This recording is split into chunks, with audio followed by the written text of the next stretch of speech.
sila nakitaan. Itong babae na naka puti ba to, Dol? Puti. Puti. Uy.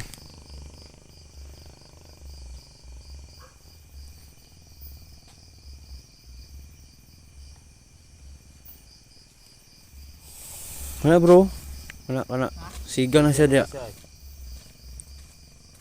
Siga na eh. Kalito nagsigaw.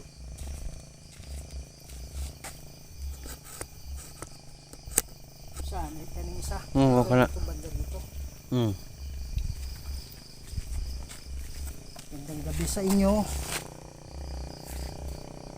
Oh my goodness. Tubag siya bro. Okay.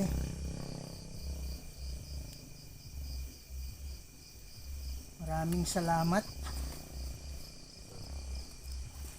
Pwede mo bang patayin mo muna? Okay, thank you. Para may ilaw din sa unahan. Si Kwanto, si Bro Tata. Okay.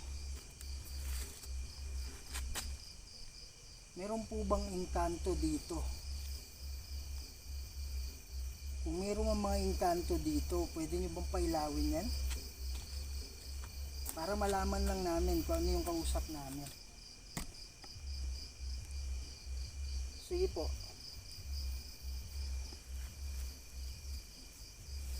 Andito kami bilang kaibigan.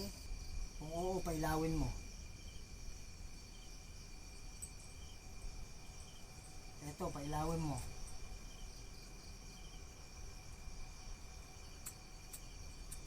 Talagay ko. Oh. Parang nakakuha na ng lakas. Kasi hindi madali para sa kanila yan eh. Kasi magano yan. Sabi ni Mark kanina, di ba? Parang nag-recharge yan. Ramdam ko na sumasakit yung ulo ko dito. Kumukuha ng energy. Yan. So hindi na natin pag-uusapan kung paano ka namatay. Kung ano yung dahilan. Huwag na natin pag-usapan yan. Ang importante na makapag-dasal kami.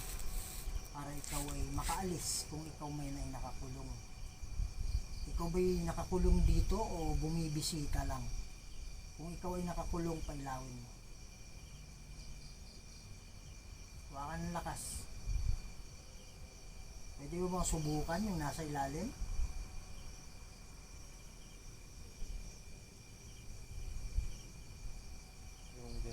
Parang may ano ba, possibility. Si Mark kasi mga idol, ano to eh, healer to eh. May sa possibility ba na pwede nating pasanibin? Nakadepende bro.